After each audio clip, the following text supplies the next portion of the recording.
अमावस की काली रात थी। मीनाक्षी अपने पुराने घर के बाहर खड़ी थी। सुनिए, क्या आप ही मुझे बुला रही थी? सुनिए ना। अरे रुकिए। मीनाक्षी उस औरत के पीछे पीछे बाड़े के अंदर चली जाती है। वह औरत जब पीछे मुड़ी, मां! उस औरत का शरीर पूरा जला हुआ था और वह दूसरी तरफ इशारा कर रही थी। मीनाक्षी ने जब डरते डरते पीछे देखा तो मीनाक्षी को एक काला साया दिखा। मीनाक्षी, मीनाक्षी तुम ठीक हो? रिलैक्स करो। डॉक्टर कोई मुझे मारना चाहता है। आप विहान को बुलाइए प्लीज। विहान, आपको मीनाक्षी से बात करनी होगी, उसके अतीत के बारे में। नहीं तो मीनाक्षी के साथ क्या हो रहा है यह हम पता नहीं लगा पाएंगे। विहान मीनाक्षी को लेकर घर चला जाता है। मैंने तुमसे कितनी बार कहा है, मुझे मेरे अतीत के बारे में कोई बात नहीं करनी। मीनाक्षी, अपने से छोड़ दो। हमें बताओ कि कौन तुम्हें मारना चाहता है, कौन तुम्हें हर वक्त दिखाई देता है। विहान, मुझे अकेला छोड़ दो। ठीक है, फिर ऐसे ही मुसीबतें बढ़ती रहेंगी। रहो जिद्दी तुम। थोड़ी देर बाद मीनाक्षी और विहान सोने के लिए चले जाते हैं। मीनाक्षी की आंख लगी ही थी कि तभी, मीनाक्षी, मुझे आजाद कराओ बेटी। मैं उस वाड़े में कब से कैद हूँ। मरने के बाद भी मैं इतने कष्ट झेल रही हूँ। विहान, विहान! मीनाक्षी, मीनाक्षी, तुम ठीक तो हो ना? देखो मैं हूं यहाँ। डरो मत, सो जाओ, सब ठीक हो जाएगा। अगली रात मीनाक्षी के गांव में छोटू अपने माता पिता के साथ सो रहा था। वाड़े से एक अलग ही रोशनी निकल रही थी। छोटू वाड़े की तरफ चला गया। अजी उठो, छोटू कहाँ है? छोटू के घर में ना मिलने पर उसके माँ बाप ने गांव वालों से पूछा। धीरे धीरे सभी गांव वाले छोटू को ढूंढने लगे। फिर जब छोटू कहीं नहीं मिला तो सब वाड़े की तरफ चले गए। सभी गांव वालों के आगे छोटू वाड़े में बने एक कुएं के अंदर कूद गया। छोटू की माँ और छोटू के बाबा वहीं कुएं के पास बैठकर रोने लग गए। थोड़ी देर बाद कुएं में हलचल हुई और उसमें से राम राव बाहर आ गया। राम राव, जो सालों पहले वाड़े में जलकर मर गया था, जिसकी आत्मा तब से वाड़े में काली शक्तियों के कारण कैद थी।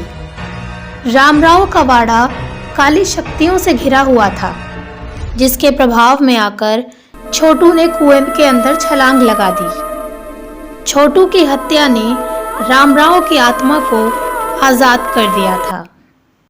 थोड़े दिन बाद मीनाक्षी सो रही थी। तभी, मीनाक्षी, मीनाक्षी बेटी, तू मुझे कब मुक्त कराएगी? अब तो तेरा जाहिल बाप भी वापस आ गया है। आह! विहान! मीनाक्षी डर के मारे उठ बैठी और विहान अभी भी सो रहा था। आरू की चिंता हो रही है। देखती हूँ वह ठीक तो है ना। आरू के कमरे का दरवाजा खुला हुआ था। आरू बेटा, रात के 2 बज रहे हैं, आप सोए नहीं? और आप किससे बात कर रहे थे? नानी माँ से। वह मुझसे मिलने आई थी। क्या क्या कहा बेटा उन्होंने तुमसे?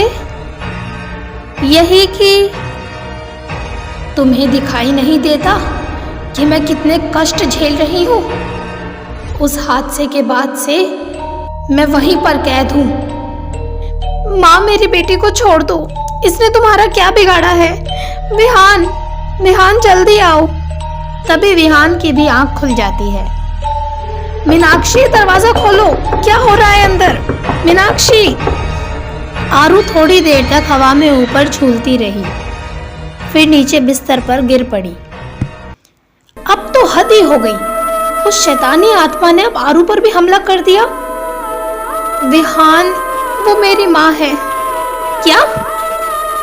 जो वाड़े में हुए उस हादसे में मर गई और अब वो मुझसे मुक्ति मांगने के लिए आई हैं। उनकी आत्मा वाड़े में ही कैद है।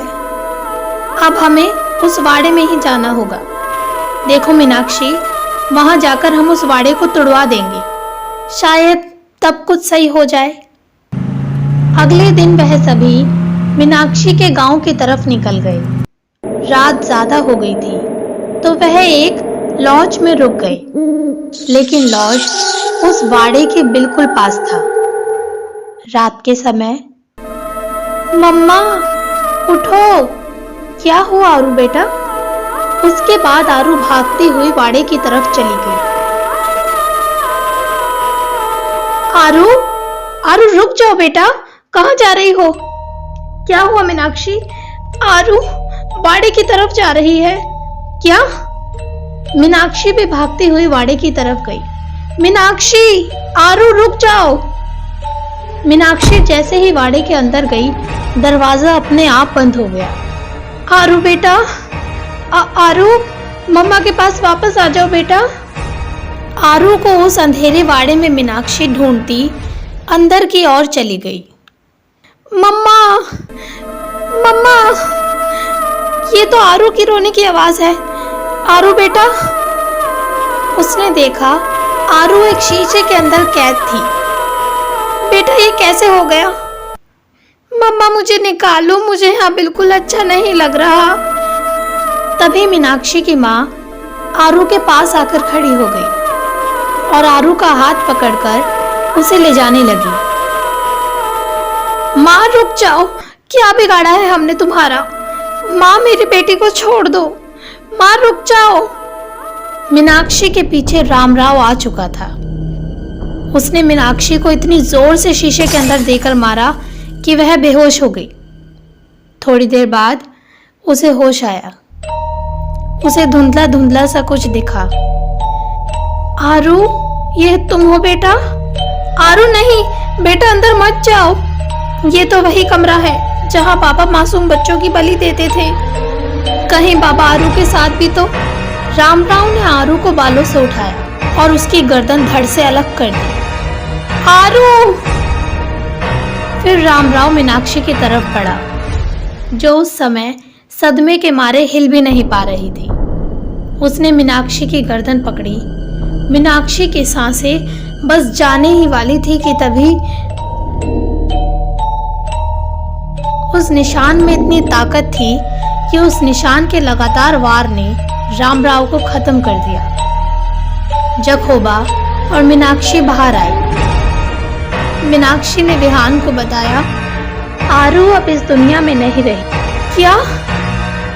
अगले ही पल वह सभी गांव के ही एक घर में बैठे थे।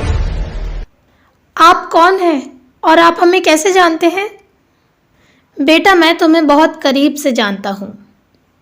तुम्हारी माँ सावित्री का शादी से पहले एक प्रेमी था। वह उससे शादी करना चाहती थी, लेकिन उसके घर वालों ने उसकी शादी उस रईस रामराव से करा दी। शादी के कुछ महीनों बाद तुम पैदा हुई। रामराव तुम्हारे पैदा होने से खुश नहीं था। उसे तो पुत्र चाहिए था। उसने बहुत से यज्ञ तप किए, लेकिन उसके हाथ निराशा ही लगी। वह इतना गुस्सैल किस्म का हो गया कि वह दिन रात सावित्री को पीटता। तुम्हारे जन्म के बाद सावित्री के पुत्र तो छोड़ो, वह कभी गर्भवती भी नहीं हुई। इतनी जप तप करने के बाद उसने काली शक्तियों के आगे अपना सिर झुका लिया। अमावस की काली रात थी। पहले बच्चे की बलि देने का समय हो गया है। उसने बच्चे को बेदर्दी से कुएं में धक्का दे दिया और रस्सी खींच दी। पुत्र की लालसा में अब वह एक हैवान बन चुका था। अब उसके हाथ बच्चों को मारने से पहले रुकते भी नहीं थे। एक एक कर उसने 4 बच्चों की बलि दे दी थी। आखिरी बलि श्रेष्ठ बलि होती है। बेटा वह तुम्हारी बलि देने वाला था। सावित्री को उसके मंसूबों के बारे में पता चल गया था। अगले दिन, मैं किसी काम से बाहर जा रहा हूँ, शाम तक लौटूंगा। सावित्री, ये आखिरी समय है अपने बेटे को इस जल्लाद से बचाने का। मीनाक्षी बेटा, मामा को ज्यादा परेशान मत करना, मैं तुम्हें जल्दी लेने आऊंगी। मीनाक्षी के मामा ने कहा, तुम राम राव को क्या कहोगी? भैया, मैं उन्हें संभाल लूंगी। बोल, कहाँ छुपाया तूने उस कलमुही को? बोलती क्यों नहीं? बोल, कहाँ छुपाया तूने उसे? तू नहीं बोलेगी ना? वो ना सही तो तू ही सही। इतनी बड़ी बलि से तो शैतानी शक्तियां खुश हो ही जाएंगी। उसने सावित्री को खंबे से बांधकर अपनी पूजा शुरू कर दी। गांव वालों को भी भनक लग गई थी। गांव से बच्चे गायब होने के पीछे रामराव का हाथ है। उन्होंने रामराव के पूरे वाड़े में आग लगा दी। उस रात वाड़े में रामराव और सावित्री आग में जलकर मर गए, लेकिन उनकी आत्मा वाड़े में ही कैद हो गई। रामराव को पुत्र नहीं हुआ क्योंकि कमी रामराव में थी।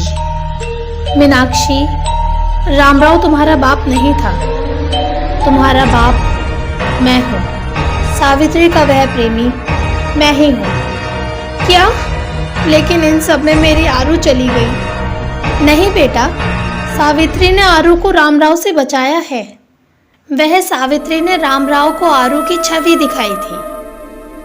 तभी दरवाजे पर आरू आकर खड़ी हो गई। मम्मा, आरू मेरी बेटी। तभी मीनाक्षी ने दरवाजे से बाहर की ओर देखा। सावित्री धीरे धीरे हवा में ओझल हो गई। दोस्तों, अगर आपको ये कहानी अच्छी लगी तो वीडियो को लाइक शेयर ज़रूर करें और चैनल को सब्सक्राइब कर बेल आइकन दबाना ना भूलें।